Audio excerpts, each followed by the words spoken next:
सभा में आए हुए सभी भक्तजनों, मैं बहुत आभारी हूं स्वामी जी का, जिन्होंने मुझे इस योग्य समझा कि यहां बुलाकर मेरा व्याख्यान कराया जाए।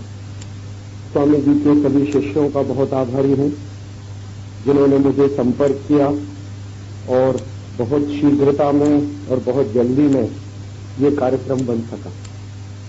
मैं बहुत दिन से खुद भी स्वामी जी के दर्शन करना चाहता था। उनकी लिखी हुई कई पुस्तकें मैंने पढ़ी, उनके बारे में मैंने बहुत बार सुना है दूसरे लोगों से। तो आज मुझे सौभाग्य मिला कि मैं यहाँ आ सका और उनके दर्शन हुए और आपसे अपनी बात कह भी सका। मैं और मेरे बहुत सारे साथी पिछले कई वर्षों से इसी तरह के एक कार्य में लगे हैं, जिस तरह का कार्य स्वामी जी ने अपने हाथ में उठा रखा।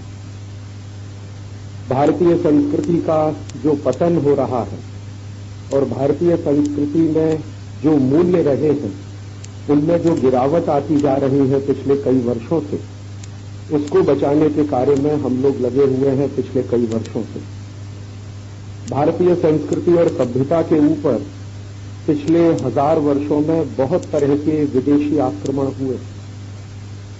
कई बार ऐसे विदेशी आक्रमण हुए हैं जब विदेशी आक्रांता या विदेशी आक्रमणकारी सीधे भारत में आए। उन्होंने भारत की संपत्ति को लूटा, यहाँ के मंदिरों का नाश किया, यहाँ के देवालयों का नाश किया, यहाँ की व्यवस्थाओं को तोड़ा, यहाँ के लोगों को गुलाम बनाया, यहाँ के लोगों को मार पीट कर अपने साथ ले गए। ऐसे बहुत सारे आक्रमणकारी हिंदुस्तान में आए हैं। 10वीं शताब्दी में महमूद गजनबी आया, सोमनाथ का मंदिर तोड़ा, उसके बाद दूसरी बार आया, तीसरी बार आया, 17 बार लगातार महमूद गजनबी आता रहा और एक सोमनाथ के मंदिर को तोड़ता रहा और संपत्ति को लूटता रहा। महमूद गजनबी की मृत्यु के बाद ऐसे बहुत सारे आक्रमणकारी आए, उन्होंने भी भारत को इसी तरह से तोड़ने का काम किया, इसी तरह से उसको बर्बाद करने का काम किया। 15वीं 16वीं शताब्दी तक ये मुस्लिम आक्रमणकारियों का ज्यादा आक्रमण होता रहा भारत के ऊपर, और उसके बाद यूरोप के आक्रमणकारियों का भयंकर तरीके से आक्रमण हुआ भारत के ऊपर। यूरोप की तरफ से जो सबसे पहला आक्रमणकारी भारत में आया वो वास्को डी गामा था, 1498। वास्को डी गामा के बाद दूसरे बहुत सारे पुर्तगाली आए, स्पेनिश लोग आए, डच लोग आए, फिर फ्रांसीसी लोग आए, फिर अंग्रेज आए हिंदुस्तान में, और ये सिलसिला लगातार चलता ही रहा।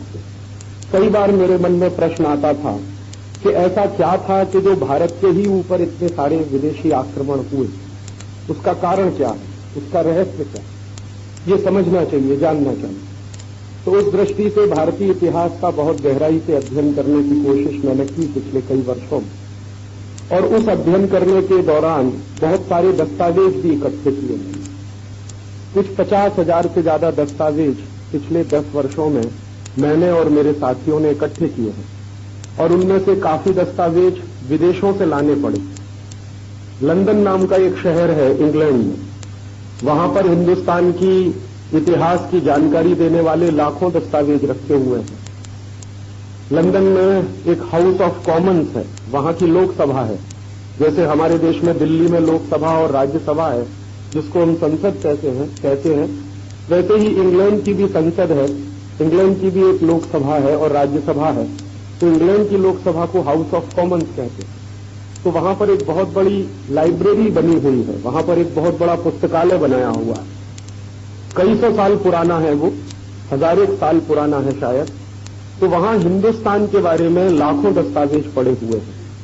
तो उनमें से कुछ 50,000 दस्तावेज हम लोगों ने निकाले हैं पिछले 10 वर्षों में।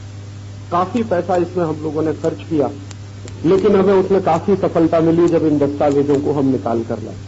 और इन दस्तावेजों को निकालने के पीछे हमारे मन का उद्देश्य यही रहा कि आखिरकार हम ये समझना चाहते थे कि इस देश के ऊपर इतने सारे विदेशी आक्रमण क्यों हुए, उसका कारण क्या था, और अगर ऐसे विदेशी आक्रमण होते रहे हैं तो कभी आगे भी हो सकते हैं, तो उससे बचने का कोई रास्ता हो सकता है क्या। मैंने ऐसा महसूस किया है पिछले 10 वर्षों में कि अगर किसी समस्या का गहराई से समाधान ढूंढना हो तो उस समस्या का वर्तमान तो ठीक से समझना ही पड़ता है, उसका भूतकाल भी समझना पड़ता है। और भूतकाल और वर्तमान अगर दोनों ठीक से समझ में आ जाएं तो फिर उसका भविष्य भी समझ में आने लगता है। तो इस दृष्टि से हमने वो काम किया और उस काम को करने के बाद जो ज्ञान मिला, जो जानकारी मिली, वही मैं आपसे कहने के लिए आया कि पिछले 1000 साल में ये सबसे ज्यादा विदेशी आक्रमण हिंदुस्तान के ऊपर एक तो इसलिए हुए कि हमारा राष्ट्र बहुत समृद्ध था। हमारा राष्ट्र बहुत समृद्ध था, शक्तिशाली था। हमारे राष्ट्र के पास संपत्ति बहुत थी। हमारे राष्ट्र में मूल्य बहुत ऊंचे रहे थे। सांस्कृतिक विरासत हमारी बहुत ऊंची थी। तो विदेशियों को एक तो जलन होती रही हमसे, हमारी संपत्ति के ऊपर उनकी आंख लगी रही, और दूसरा विदेशियों के पास वो कुछ नहीं था जो भारत में था, तो वो उसको लूटकर अपने यहां ले जाने की कोशिश करते थे। तो इसलिए ये सारे के सारे विदेशी आक्रमण होते रहे। विदेशी आक्रमण 1947 में खत्म हो गए ऐसा हम सब लोग मानते हैं, क्योंकि 1947 में भारत आजाद हो। 10वीं 11वीं शताब्दी से जो परदेशियों ने भारत में आना शुरू किया, 1947 में 15 अगस्त को हमने मान लिया कि भारत आजाद हो गया, परदेशी आक्रमण अब भारत पर नहीं होते। लेकिन मेरी मान्यता कुछ अलग है। परदेशी आक्रमण आज भी हो रहे हैं, उनका स्वरूप बदल गया। पहले विदेशी आक्रमण सीधे सीमाओं पर होता था। कोई विदेशी आक्रांता आता था, हमारे गांवों को लूट के ले जाता था, मंदिरों को लूटता था, लोगों को मारता था, पीटता था। एक तरीका था ये, लेकिन आज तरीका बदल गया। समय बदल गया है, समय के हिसाब से तरीका बदल गया। आज भी परदेशी आक्रमण होते हैं, लेकिन वो परदेशी आक्रमण मानसिकता में होते हैं, विचार में होते हैं, सांस्कृतिक होते हैं, राजनीतिक नहीं होते, सीमाओं पर नहीं होते हैं, लेकिन आपके देश की सांस्कृतिक व्यवस्थाओं पर होते हैं। और इस समय भी वो भयंकर तरीके से चल रहे हैं। और किस तरह से चल रहे हैं? जैसे कभी अंग्रेजों ने हिंदुस्तान में गुलामी लाने के लिए ईस्ट इंडिया कंपनी को भेजा था, वैसे ही आज हिंदुस्तान में 4000 परदेशी कंपनियां फिर से काम कर रही हैं। और उन 4000 परदेशी कंपनियों का धंधा पूरे भारत में चल सके, इसके लिए भारत सरकार खुद कानून बना रही है। परदेशी कंपनियों का व्यापार बढ़ाने के लिए कानून बनाए जा रहे हैं, उनको मुनाफा हिंदुस्तान में कमाने के लिए कानून बनाए जा रहे हैं, वो मुनाफा कमा के हिंदुस्तान के बाहर ले जाएं, उसके लिए कानून बनाए जा रहे हैं।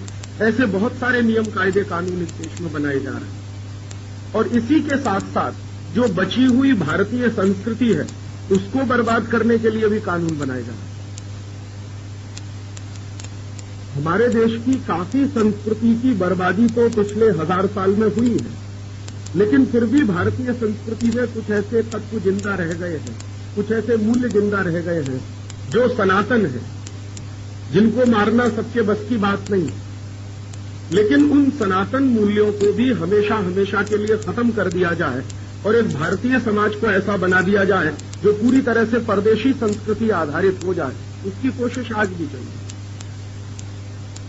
पहले जो काम कोई विदेशी आक्रमण करके करता था, अब वो काम कानून बनाकर किया जाता, बस इतना फर्क हो गया। जैसे मान लीजिए कोई विदेशी राजा को हिंदुस्तान के करोड़ों लोगों को मारना है, तो वो आएगा और सीधे मार देगा।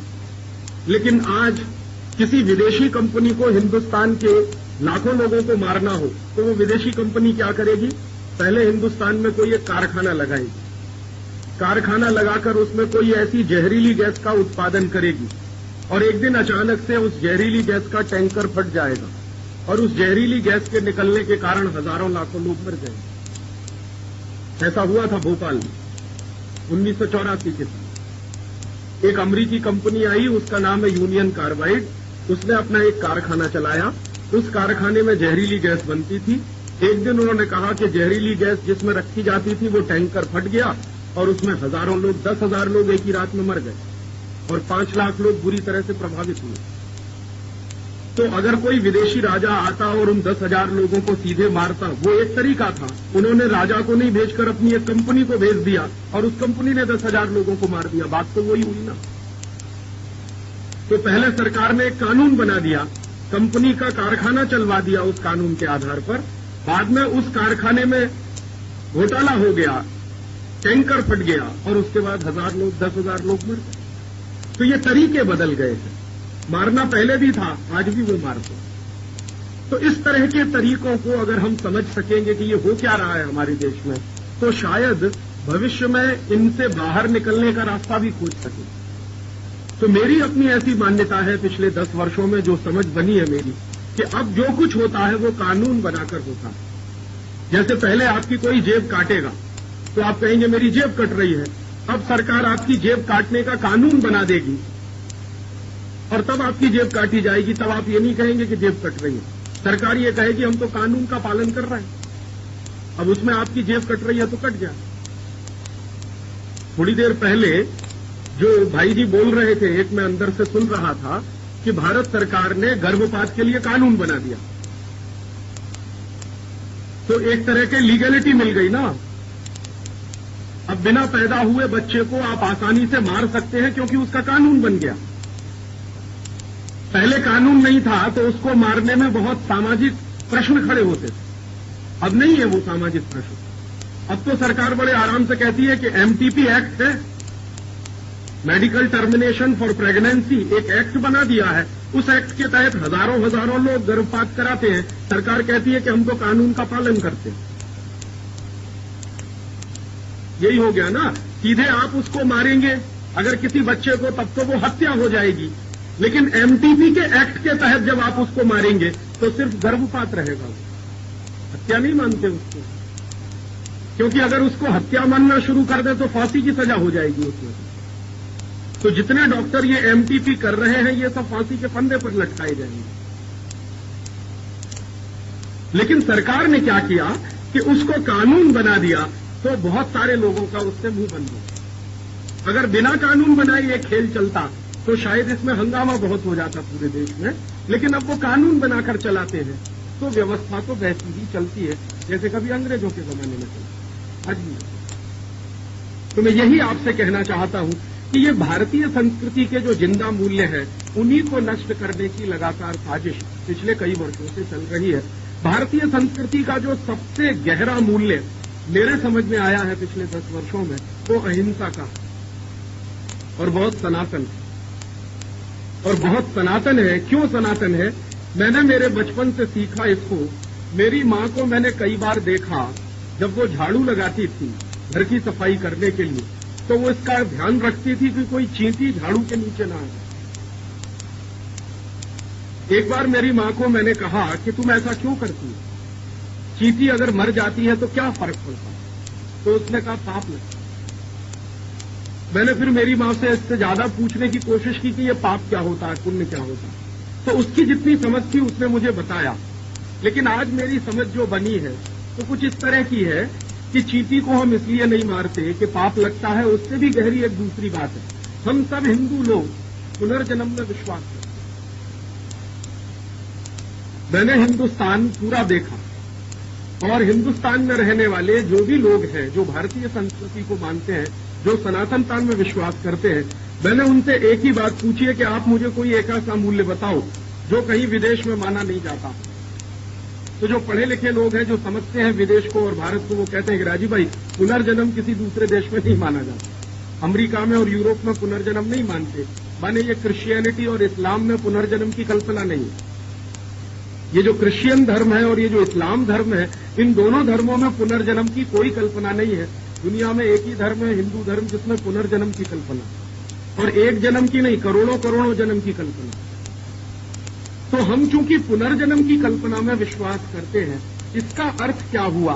इसका अर्थ यह हुआ कि हमें मालूम है कि आज हम मनुष्य हैं, कल चींटी भी हो सकते हैं, परसों बिल्ली भी हो सकते हैं, सांप भी हो सकते हैं, केचुआ भी हो सकते हैं, कुछ भी हो सकते हैं। ईश्वर ने हमको ये मनुष्य जन्म दिया, हमारा सद्भाग्य।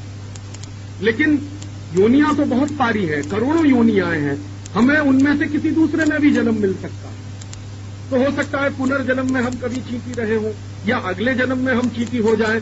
तो अभी हमने अगर चींटी को मारा तो अपने किसी भाईबंध को ही तो मार दिया। वो किसी जन्म में मनुष्य भी हो सकती थी ना। आज वो चींटी है, कभी किसी जन्म में मनुष्य हो सकती थी। या आज वो चींटी है, अगले जन्म में वो कुछ और हो जाएगी। आज हम मनुष्य हैं, अगले जन्म में हम चींटी हो जाएंगे। इसका माने चींटी का हमारा कुछ नजदीकी रिश्ता है और वो पुनर्जन्म से जुड़ता है। तो इसलिए हमने मान लिया कि चींटी को नहीं मारना है, उससे हिंसा हो जाएगी, पाप हो जाएगा। और वो पाप क्या हो जाएगा कि हमने अपनी ही जैसी आत्मा की हिंसा करी है। और हम तो ये मानने वाले हैं ना कि चींटी में भी आत्मा है, हम में भी आत्मा है। आत्मा दोनों की बराबर जैसी है, शरीर दोनों का अलग हो सकता है। भगवान तो हर जगह यही कहते हैं कि आत्मा सब में एक जैसी है, तो उसमें भी आत्मा है, हम में भी आत्मा है। सब में अगर आत्मा है तो हम तो किसी को मार नहीं सकते, सब हमारे सहकर्मी हो सकते हैं। और शायद हम किसी को मार नहीं सकते, इसलिए हिंदुस्तान के इस हिंदू धर्म में जीव जगत के कल्याण की बात कही है, सिर्फ मनुष्य जगत के कल्याण की बात नहीं, पूरा जीव जगत का कल्याण है। हम कहते हैं ना, जीव जगत का कल्याण हो, मेरे सिर्फ अकेले का नहीं, चींटी का भी कल्याण हो, हाथी का भी कल्याण हो, शेर का भी कल्याण हो, सर्प का भी कल्याण हो, कछुए का भी हो जाए। तो जीव जगत में जितने हजारों लाखों करोड़ों प्राणी हैं, सबका कल्याण हो, क्योंकि सब हमारे ही जैसे हैं। तो सबका कल्याण हो, सब हमारे ही जैसे हैं, तो हम तो किसी की हिंसा नहीं कर सकते, हम तो किसी को मार नहीं सकते। इसलिए ये अहिंसा का तत्व भारतीय संस्कृति में सबसे प्रधान तत्व है। यूरोप में ऐसा नहीं, अमेरिका में ऐसा नहीं। मैंने यूरोप भी देखा है, अमेरिका भी देखा, 2-3 वर्ष में रहा भी होगा। मैंने वहां के लोगों को भयंकर हिंसा करते हुए देखा, क्योंकि उनके मन में इस बात की कोई कल्पना नहीं है कि तुमको ये जन्म मिला है तो अगला जन्म भी मिलने वाला है। यहां जो धर्म सिखाया जाता है, जैसे इस्लाम और क्रिश्चियनिटी, उन दोनों धर्मों में उनको ये सिखाया जाता है कि कल्याण हो मनुष्य जगत का, जीव जगत का नहीं। और उसकी व्यवस्था में मनुष्य को प्रधान माना जाता, बाकी जीव जगत उसमें गौण हो जाता।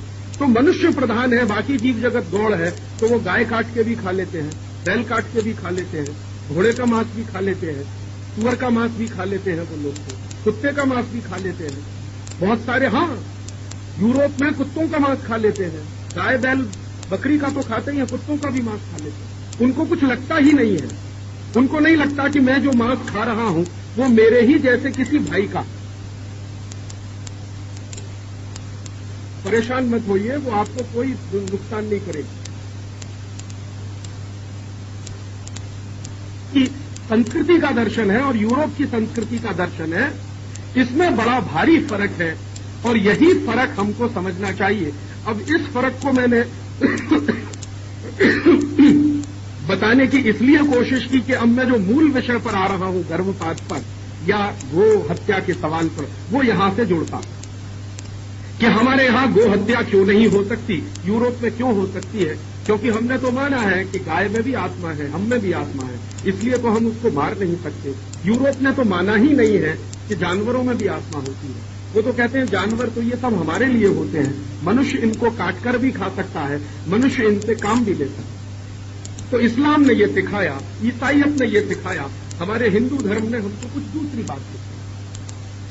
जैसी बात उनको सिखाई गई वैसा उन्होंने आचरण करना शुरू कर दिया और उस आचरण के तहत लाखों लाखों गाय मारकर कत्ल किया जाता है।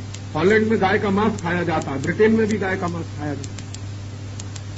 और उन लोगों ने जो गाय का मांस खाने की लत डाली है, उस लत को पूरा करने के लिए फिर गाय का उत्पादन भी किया जाता है, उसी तरह से जैसे गेहूं का उत्पादन किया जाता है।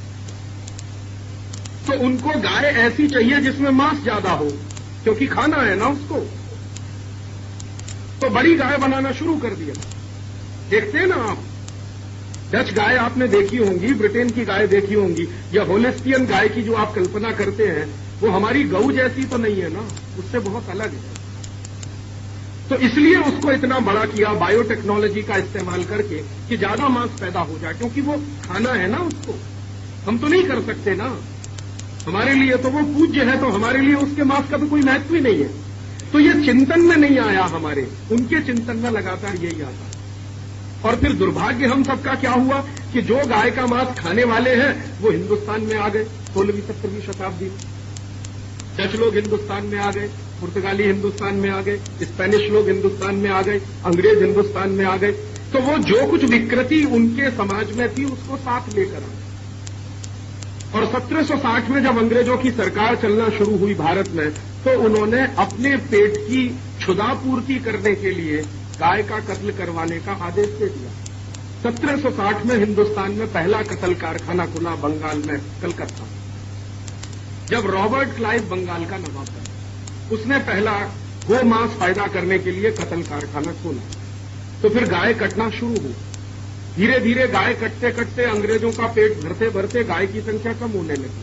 बाद में अंग्रेजों को यह भी समझ में आने लगा कि हिंदुस्तान में ये गाय का कत्ल करने से दो फायदे होते हैं।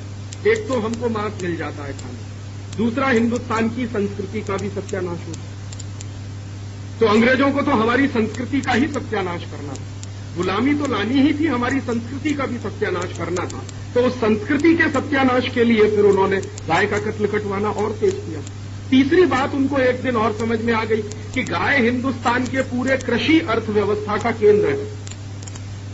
तो अगर हिंदुस्तान की कृषि अर्थव्यवस्था को खत्म करना हो तो गाय को खत्म कर दो। तो फिर तीसरी बात यह भी समझ में आई। तो फिर अंग्रेजों ने बड़े बड़े मैकेनाइज्ड स्लॉटर हाउसेज खोलना शुरू कर दिया और अंग्रेजों के जमाने में कुल 300 कत्ल कारखाने हिंदुस्तान में खोले गए, जहां हजारों गायों का कत्ल होता है।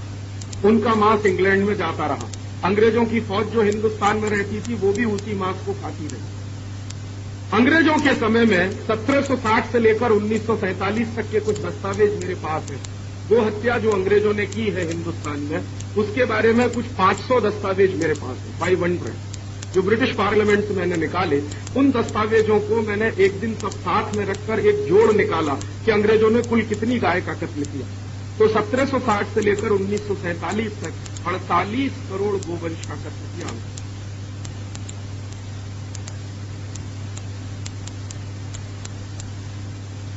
कैसी प्रजा हो सकती है अंग्रेजों की, उसका ये एक नमूना। वो 48 करोड़ गोवंश का कत्ल उन्होंने कर दिया। वो 48 करोड़ का गोवंश अगर जिंदा होता, कभी आप कल्पना करिए, तो आज गाय की संख्या हिंदुस्तान में मनुष्यों की संख्या से ज्यादा होती, और ज्यादा नहीं होती तो कम से कम मनुष्यों की संख्या के बराबर तो होती।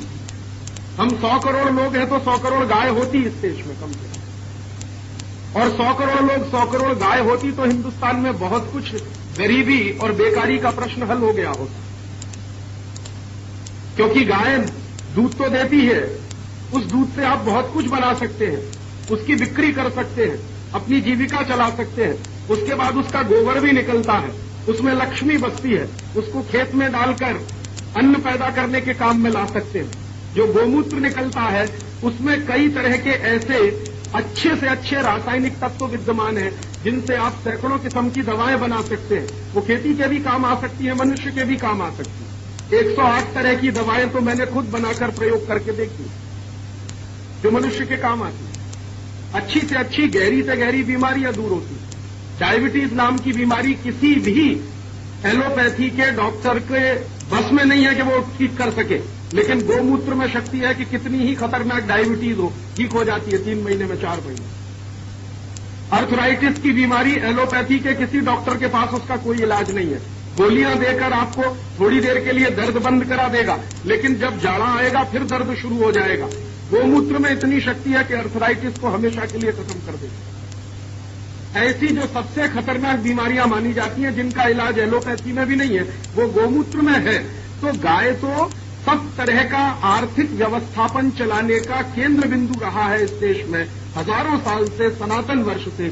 उसको खत्म जब किया अंग्रेजों ने तो भारतीय अर्थव्यवस्था का केंद्र बिंदु तोड़ दिया अंग्रेजों ने। बाद में मुझे ऐसा लगता था कि 1947 में तो ठीक है, अंग्रेज चले गए तो फिर अंग्रेजों की नीतियां भी चली जाती इस देश में। महात्मा गांधी कहते ही थे कि अंग्रेज चले जाएंगे तो शायद अंग्रेजियत भी चली जाएगी इस देश में, लेकिन ऐसा नहीं हुआ, उल्टा हो। अंग्रेज तो चले गए लेकिन अपनी औलादें छोड़कर गए, और अंग्रेजों की औलादों ने ही शासन किया पिछले 50 साल। ये जो शासन करने वाले लोग हैं इनको मैं अंग्रेजों की औलाद कहता हूं, ये काले अंग्रेज। आप पूछोगे क्यों कहते हो राजीव भाई आप इनको? मैं इसलिए कहता हूं कि अंग्रेज जब हिंदुस्तान छोड़कर गए थे तो 300 कत्ल कारखाने थे। ये अंग्रेजों की औलादों के शासन में 36,000 कत्ल कारखाने हुए।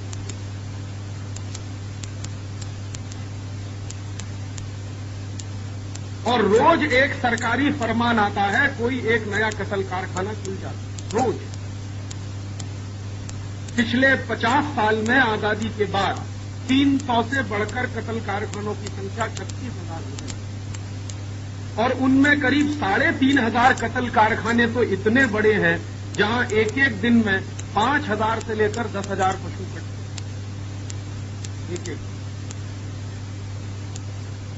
तो करोड़ों गोवंश का सत्यानाश तो अंग्रेजों की सरकार ने किया, अब उससे ज्यादा करोड़ों करोड़ों का सत्यानाश भारत की सरकारें करती हैं। और कभी कभी मैं इन नेताओं से मिलता हूं और पूछता हूं कि तुम सबकी बुद्धि भ्रष्ट हुई है क्या? तो वो एक ही जवाब देते हैं कि राजीव भाई हम क्या करें, हमको तो विदेशी पूंजी चाहिए, डॉलर चाहिए, और डॉलर इस देश में अभी भगवान हो गया। जिस देश में पूंजी को तुच्छ माना जाता था, माया माना जाता था, और माया को दूर रखना चाहिए, माया में फंसना नहीं चाहिए, आज हमारी पूरी सरकार उसी माया में फंसी हुई है। डॉलर लाओ, डॉलर लाओ, डॉलर लाओ। हिंदुस्तान में पिछले 50 साल में श्रीमान लाल बहादुर शास्त्री को छोड़कर जितनी सरकारें बनी है वो सब डॉलर लाओ अभियान चलाने वाली सरकारें। तो डॉलर कैसे आएगा? तो उसका उन्होंने एक रास्ता खोज रखा है कि ज्यादा से ज्यादा मांस का हम निर्यात करें तो डॉलर आएगा। तो लाखों टन मांस का निर्यात करने के लिए हजारों कत्ल कारखाने खोल रखते हैं। तो गोवंश का भी कत्ल कराते हैं उसमें और बाकी जीव जंतुओं का भी कत्ल कराते हैं। अलग अलग देशों में मांस का निर्यात किया जाता है। ये मुस्लिम देश है जिनको अरब देश बोलते हैं, वहां लाखों टन मांस का निर्यात होता है। यूरोप के देशों में हर साल लाखों टन मांस का निर्यात होता है। अलग अलग देशों की जरूरत के हिसाब से सरकार निर्यात करती है। और भारत सरकार ने इस साल एक नई योजना फिर सबके सामने रखी है कि अभी तक हिंदुस्तान में करीब 1 लाख टन मांस का निर्यात करने की बात चलती थी, अब वो कहते हैं कि हम 2 साल में इसको 1.5 लाख टन करेंगे। माने मांस का निर्यात हम बढ़ाते चले जाएंगे ताकि हिंदुस्तान के पशु जगत की हत्या होती चली। इन छोटी बुद्धि के नेताओं को ये नहीं समझ में आता कि ये पशु जिंदा नहीं रहेंगे तो हम जिंदा नहीं। बिना पशु के आदमी का जीवन संभव नहीं, कम से कम भारतीय समाज में तो संभव नहीं। लेकिन अब क्या करें, अंग्रेजों का जो बीज था वो इन नेताओं में पड़ गया और उसी अंग्रेजों की नीति पर आज इस देश के नेता चल रहे। ये सबसे बड़ी दुखद बात है कि अंग्रेजों की सरकार के चले जाने के बाद भी हिंदुस्तान में गो हत्या रोकने के लिए हमें आंदोलन चलाना पड़ा। अंग्रेज थे, गो हत्या होती थी, तब आंदोलन चलता था, बात समझ में आती थी कि वो परदेशी थे। लेकिन अब तो हमारे ही अपने लोग हैं जो सरकार चलाते हैं और उनके राज्य में गो हत्या होती है और उसको रोकने के लिए आंदोलन चलाना पड़ता है। इससे बड़े शर्म की बात क्या होगी? तो ऐसा तंत्र उन्होंने बना रखा और ये सब कुछ कानून के आधार पर होता है। गोवंश का कत्ल भी कानून के आधार पर बना दिया है, बाकी का कत्ल भी कानून के आधार पर बना दिया। मैं बहुत बार जाता हूं देवनार कत्ल कारखाने में और वहां वैसे कानून तो यह है कि गाय का कत्ल नहीं हो सकता क्योंकि महाराष्ट्र सरकार ने ऐसा एक कानून बना रखा। लेकिन मैं देखता हूं कि गाय का कत्ल भी होता। तो उस कानून के बारे में बहुत बारीकी से मैंने अध्ययन किया तो उसमें एक लूप होल है कि जो गरीब माने जो बीमार गाय है उसका कत्ल हो सकता। उस कानून में उन्होंने सिर्फ इतना डाला है कि स्वस्थ गाय का कत्ल नहीं हो सकता। तो इसका माने बीमार गाय का तो कत्ल हो ही सकता है। अब ये कौन तय करेगा वहां बैठकर कि ये गाय बीमार है और ये स्वस्थ? तो मैं गया एक दिन देवनार कत्ल कारखाने में, मैंने पूछा कि यहां कौन तय करता है कि कौन सी गाय बीमार है, कौन सी स्वस्थ है? तो उसने कहा साहब यहां एक डॉक्टर है। तो मैं उस डॉक्टर के पास गया, मैंने कहा तुम कैसे तय करते हो कि ये गाय बीमार है, ये गाय स्वस्थ है? उसने कहा सच्ची बात बताऊं राजू भाई? मैंने कहा सच्ची बात बताओ, दिल की बात बताओ। उसने कहा मुझे भी मजबूरी में ये सब करना पड़ता है, मुझको घूस मिलती है ये बताने के लिए कि ये गाय बीमार है। तो वो घूस लेके रिश्वत लेके अच्छी खासी स्वस्थ गाय को बीमार होने का सर्टिफिकेट दे देता है तो गाय कटने के लिए चली जाती। और कैसे करते हैं वो? कई बार अगर अच्छी खासी स्वस्थ गाय अगर चेकिंग करने के लिए कोई आ जाए, इंस्पेक्शन करने के लिए आ जाए और अच्छी खासी स्वस्थ गाय खड़ी हुई है तो उसका हाथ पैर तोड़ देते हैं ताकि वो बीमार दिखने लगे। तो इंस्पेक्शन करने वाला उसको जो है सर्टिफिकेट देके चला जाता है कि ठीक है। ये यहां भी होता है और दूसरे कत्ल कारखाने में। तो मैंने थोड़ी देर पहले आपको बताया कि पहले आपको बर्बाद करने के लिए सीधे आक्रमण होता था, अब आपको बर्बाद करने के लिए सीधे आक्रमण नहीं होता, कानून बनाते हैं, फिर कानून सब काम कराता है। और जब ये गाय का कत्ल हो सकता है इस देश में इस बड़े पैमाने पर, तो फिर बच्चों का भी कत्ल हो सकता है। तो इसी के लिए ये MTPB एक्ट आ गया है, मेडिकल टर्मिनेशन फॉर प्रेगनेंसी। ये यूरोप में चलता था, medical termination for pregnancy act, Europe के देशों में, अमेरिका में भी चलता है। अमेरिका में गर्भपात करने वालों की संख्या सबसे ज्यादा पूरी दुनिया में, यूरोप में, इंग्लैंड में, जर्मनी में, फ्रांस में भी सबसे ज्यादा। उसका कारण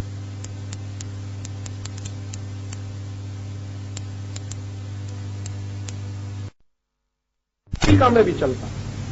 अमेरिका में गर्भपात करने वालों की संख्या सबसे ज्यादा पूरी दुनिया में, यूरोप में, इंग्लैंड में, जर्मनी में, फ्रांस में भी सबसे ज्यादा। उसका कारण क्या?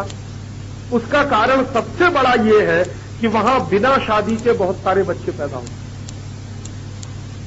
और बिना शादी के बच्चे पैदा क्यों होते हैं वहां पर?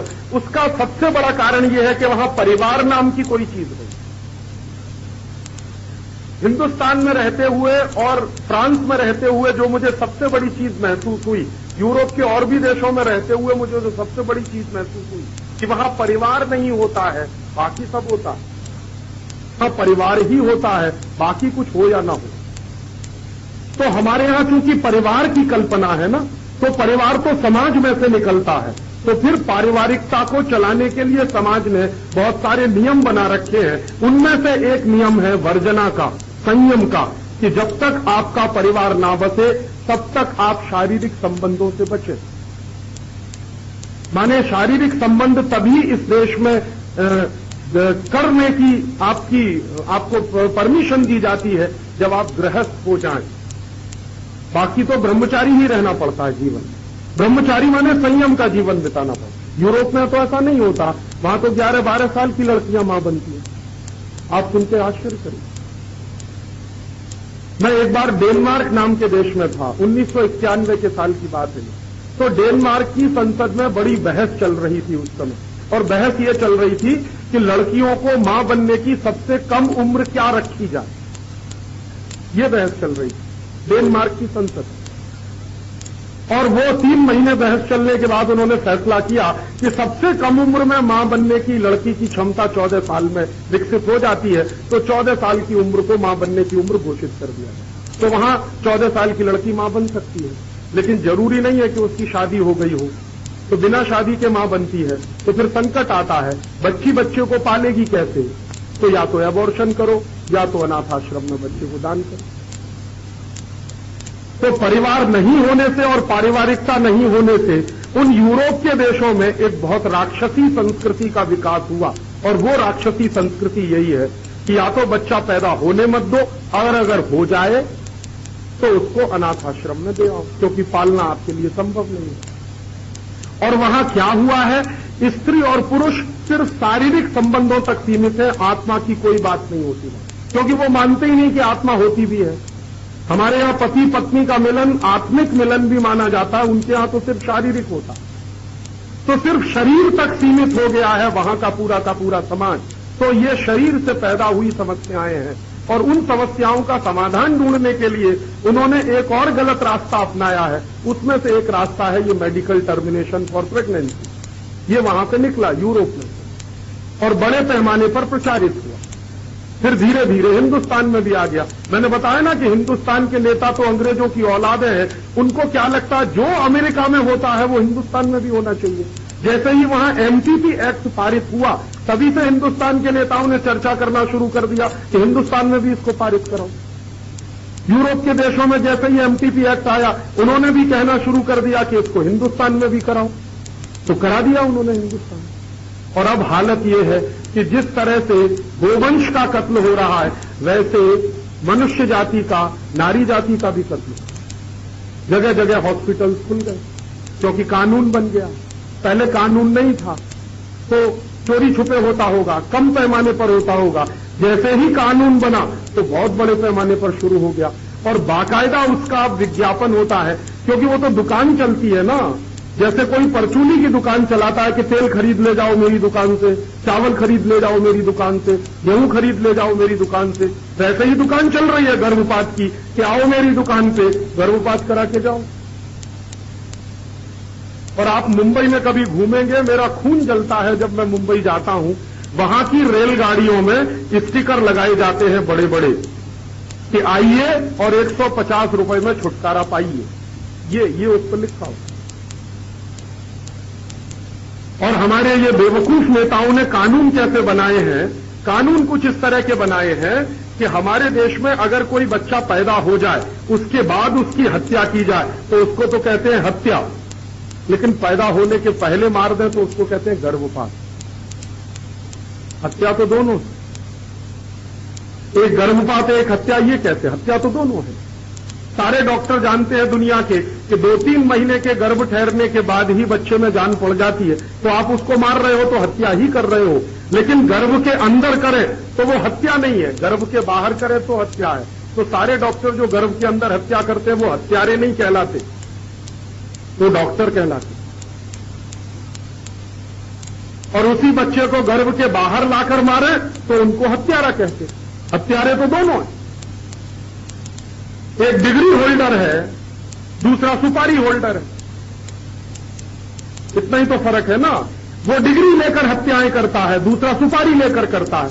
10,000 की सुपारी दी जाती है, 20,000 की सुपारी दी जाती है, 50,000 की सुपारी तो दोनों ही लेते हैं। बस फर्क इतना है कि डिग्री होल्डर कम सुपारी लेता है, 150 रुपए की सुपारी में कर देता है, और जो पेशेवर हत्यारा है वो 10,000 की सुपारी लेता है। सुपारी तो दोनों ही लेते हैं। और हम भी कुछ ऐसे बेवकूफ हो गए हैं कि जो डिग्री होल्डर हैं उनको अपने समाज में बहुत सम्मानित करते हैं, प्रतिष्ठित करते हैं, उनको मालाएं पहनाते हैं। देखो कितने बड़े डॉक्टर साहब हैं, राक्षस नहीं कहते उनको, डॉक्टर साहब कहते हैं। वो तो राक्षस से भी गए बीते। रावण भी था तो उसकी कुछ नीतियां थी, लेकिन इनकी तो कुछ भी नीति नहीं, ये तो रावण से भी गए बीते। हमने समाज में उनको प्रतिष्ठा देना शुरू कर दिया, और पढ़े लिखे परिवारों ने अपने अपने बेटा बेटियों को वो बनाने के लिए कसरत करना शुरू कर दिया कि मेरा बेटा डॉक्टर, मेरी बेटी डॉक्टर। ये नहीं कहते कि मेरा बेटा राक्षस, मेरी बेटी राक्षस।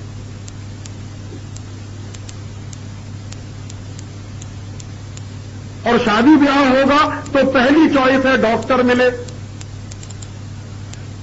तो राक्षस ले आओ घर में।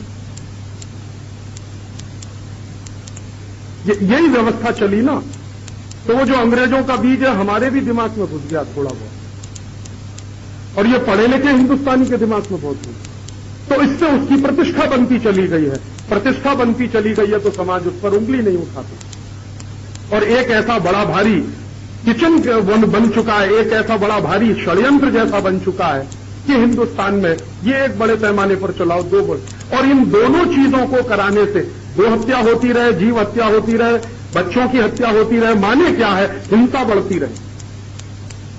और जितनी जितनी हिंसा बढ़ती जाएगी तो उतनी उतनी अहिंसा के सिद्धांत से हम दूरी बनाते चले जाएंगे। और एक दिन अगर अहिंसा का सिद्धांत ही हमने छोड़ दिया तो भारतीय संस्कृति का तो सत्यानाश हो ही गया। फिर इस्लामी संस्कृति और भारतीय संस्कृति में क्या फर्क?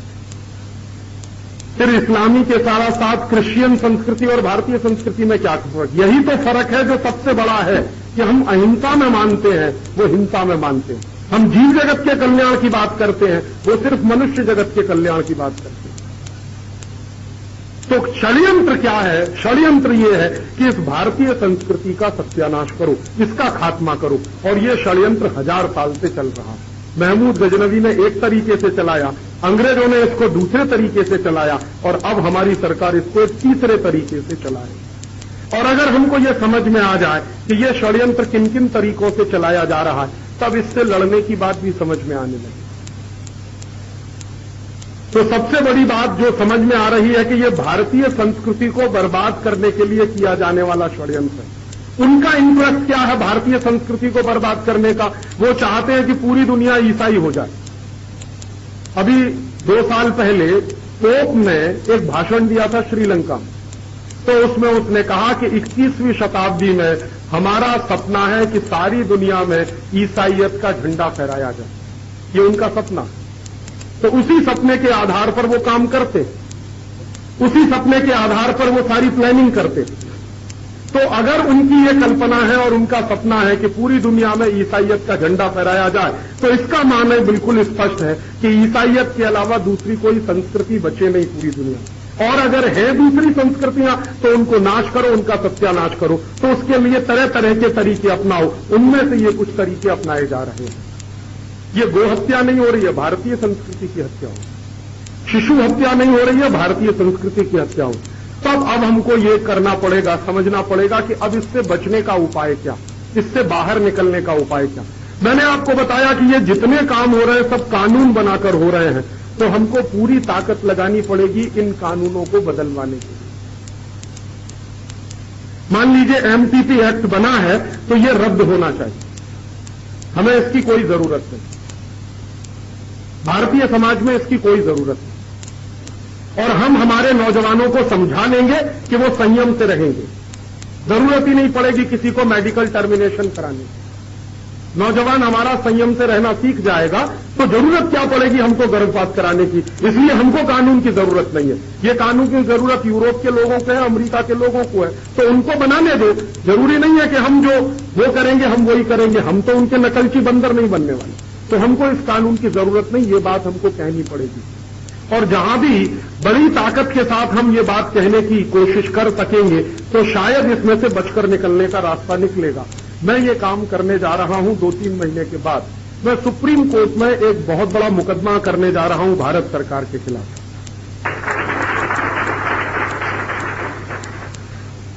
हिंदुस्तान की सर्वोच्च अदालत में भारत सरकार के खिलाफ मैं यही मुकदमा करने जा रहा हूं कि कौन कौन से कानूनों की हमको जरूरत है, कौन से कानूनों की हमको जरूरत नहीं है।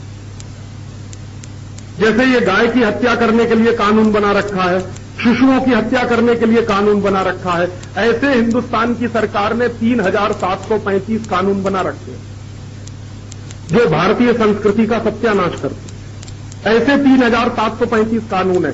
2 कानूनों का जिक्र मैंने किया आपको, ऐसे 3735 कानून। तो ये सारे के सारे 3735 कानूनों को रद्द करना है। हमें इन कानूनों की कोई जरूरत नहीं है। अंग्रेजों को जरूरत थी लेकिन हमें नहीं है। यूरोप को जरूरत होगी वो करें, अमेरिका को जरूरत होगी वो करें, हमको इनकी जरूरत नहीं है। तो जब जरूरत है ही नहीं तो वो कानून क्यों चले। और कानून चलता है तो उसी से रास्ता बनता है ये सब करने का। तो कानून खत्म करो पहले।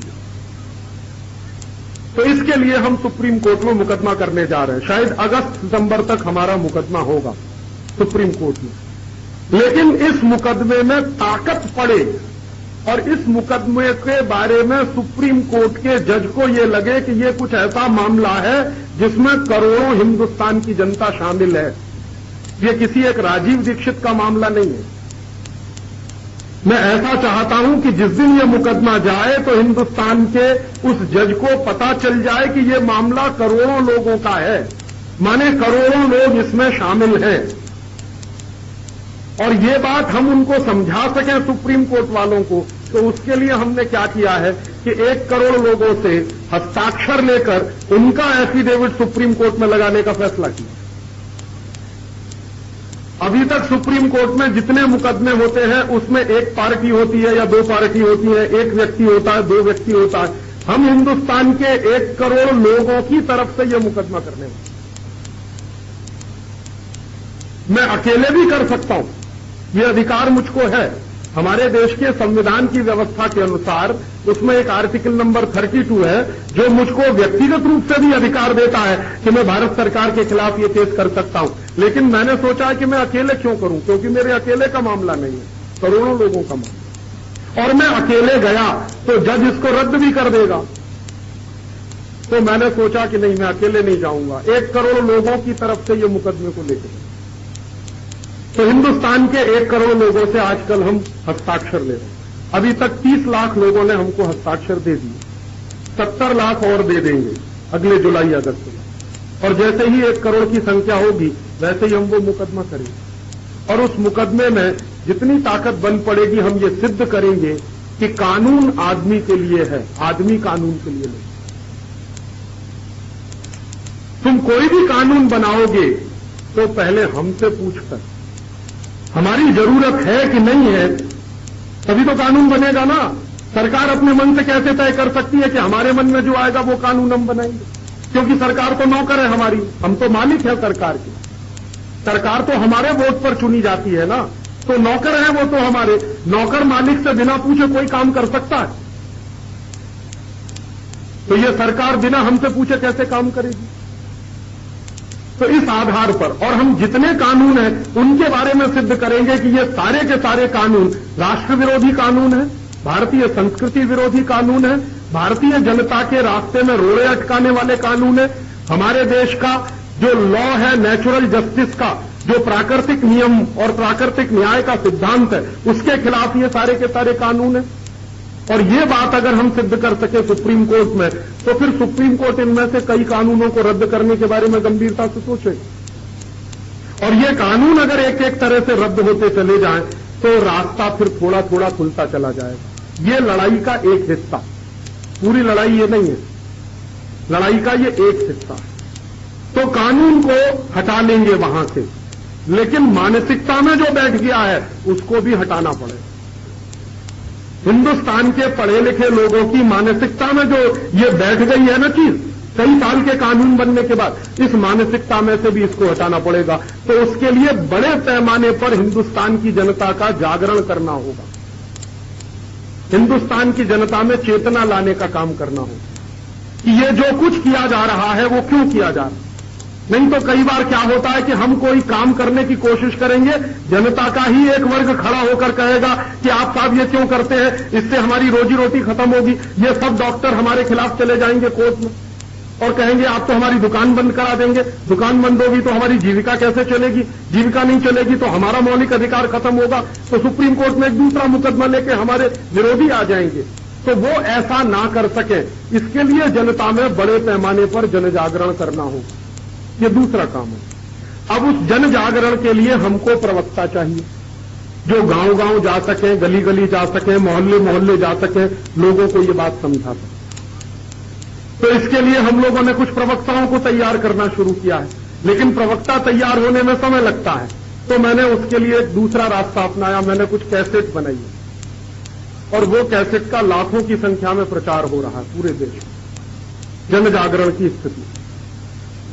और वो कैसेट का लाखों की संख्या के बाद करोड़ों की संख्या में जब प्रचार होना शुरू होगा, मैं मानता हूं कि हिंदुस्तान में 100 करोड़ लोग रहते, तो 100 करोड़ लोगों में से अगर 10 करोड़ लोगों ने वो बात सुन लिया तो कम से कम वो और 10-10 को सुना देंगे, बता देंगे। अगर एक व्यक्ति ने सुना तो वो कम से कम 10 व्यक्ति को बताएगा। तो मान लीजिए 10 करोड़ कैसेट पूरे देश में फैल गई, तो हिंदुस्तान के 100 करोड़ लोगों के कान तक ये बात पहुंच जाएगी कि हम क्या करने वाले हैं या हम क्या करना चाहते हैं। तो उसमें से क्या होगा कि हमारे विरोधियों की संख्या कुछ कम हो जाएगी, और हमारे विरोधियों की संख्या कम हो जाएगी तो हमारे रास्ते की अड़चनें कुछ कम हो जाएंगी। ये लड़ाई का दूसरा हिस्सा। और एक लड़ाई का फिर तीसरा हिस्सा है कि एक बार ये कानून रद्द हुए और एक बार जनता में चेतना निर्माण हुई, तो तीसरी ताकत हमें इस बात के लिए लगानी पड़ेगी कि भविष्य में कोई इस तरह का कानून ना बनने पाए। माने भविष्य में कोई भी सरकार ऐसी कोशिश ना करे कि इस तरह का कोई कानून दोबारा से बन सके। माने तब क्या होगा, समाज की शक्ति को, धर्म की शक्ति को, माने धर्म की सत्ता को, समाज की सत्ता को राज्य की सत्ता से ऊपर ले जाना पड़ेगा। माने राज्य सत्ता पर कंट्रोल या तो समाज सत्ता करेगी या तो धर्म सत्ता करेगी। आज क्या हो गया है, राज्य सत्ता धर्म सत्ता से ऊपर आ गई है, राज्य सत्ता समाज सत्ता से ऊपर आ गई है।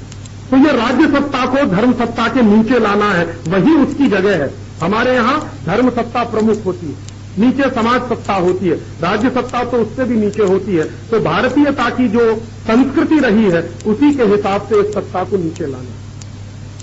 तो अब आपसे एक आखिरी निवेदन, क्योंकि मेरा समय पूरा हो गया, कि आप पूछेंगे हम इसमें क्या कर सकें। आप इस पूरे काम में जितनी शक्ति से मदद कर सके करिए।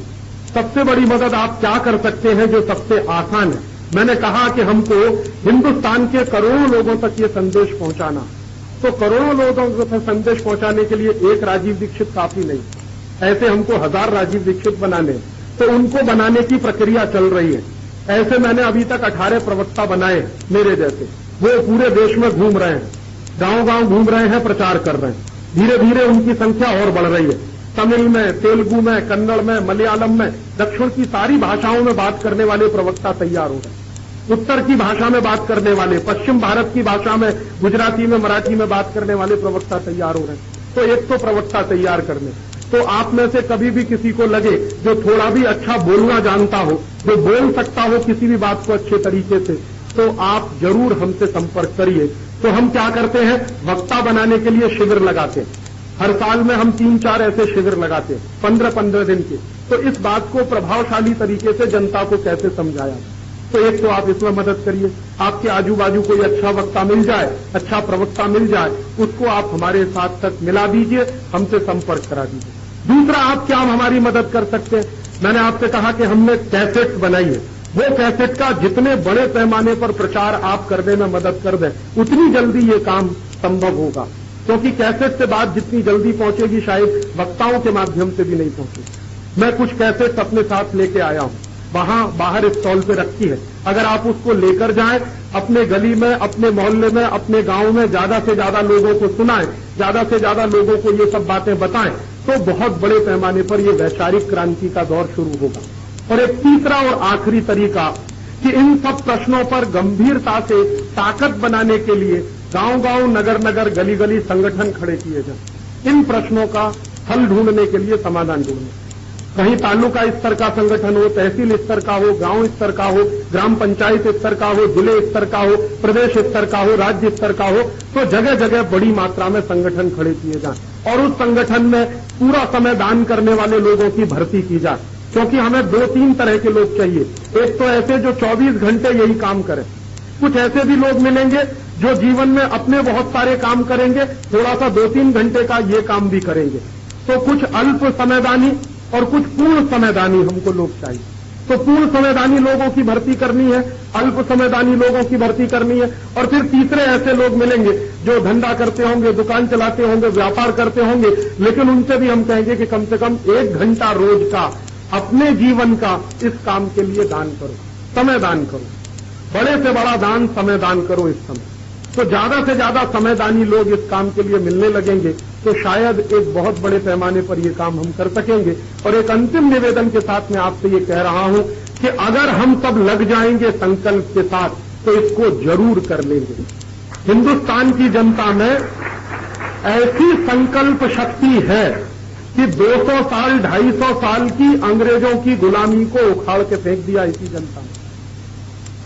तो 200-250 साल की अंग्रेजों की गुलामी को उखाड़ कर फेंक दिया और अंग्रेजों की सरकार चली गई और ईस्ट इंडिया कंपनी भी चली गई। तो आज की ये जो गुलामी है, इसको भी उखाड़ के फेंका जा सकता है। और मेरी ऐसी मान्यता है कि भारतीय समाज और भारतीय जमीन, भारतीय धरती या भूमि कभी वीर विहीन नहीं रही। जब जरूरत पड़ी है तो भगवान कृष्ण आते ही रहे हैं, जब जरूरत पड़ी है तो वीर लोग पैदा होते ही रहे हैं। माहौल बनेगा पूरे देश में तो फिर इसमें से क्रांतिकारी निकलेंगे, और वो क्रांतिकारी इस देश में वो सब कर देंगे जो अधूरा किया हुआ काम है या अधूरा पड़ा हुआ काम। तो मुझे 200% आत्मविश्वास है कि ये काम हम करके रहेंगे। हो सकता है थोड़ा समय लग जाए, क्योंकि भारतीय समाज बहुत बड़ा समाज है और हमारी न्याय की पद्धति भी अंग्रेजों द्वारा बनाई हुई है, जिसमें जल्दी न्याय नहीं मिलता, सालों साल लग जाते हैं, मामला ऐसे ही चलता रहता है। लेकिन इतना विश्वास जरूर है अपनी मेधा पर, अपनी शक्ति पर, अपने संकल्प पर कि हम इसको कर डालेंगे, अगर लोगों का सहयोग और लोगों का साथ हमको मिले। तो यही अपेक्षा लेकर मैं आपके बीच आया था। स्वामी जी का आशीर्वाद चाहिए, अगर उनका आशीर्वाद मिलेगा तो जरूर ये काम बहुत तीव्र गति से आगे बढ़ेगा, ऐसा मुझे विश्वास है। बहुत धन्यवाद, बहुत आभार। मैं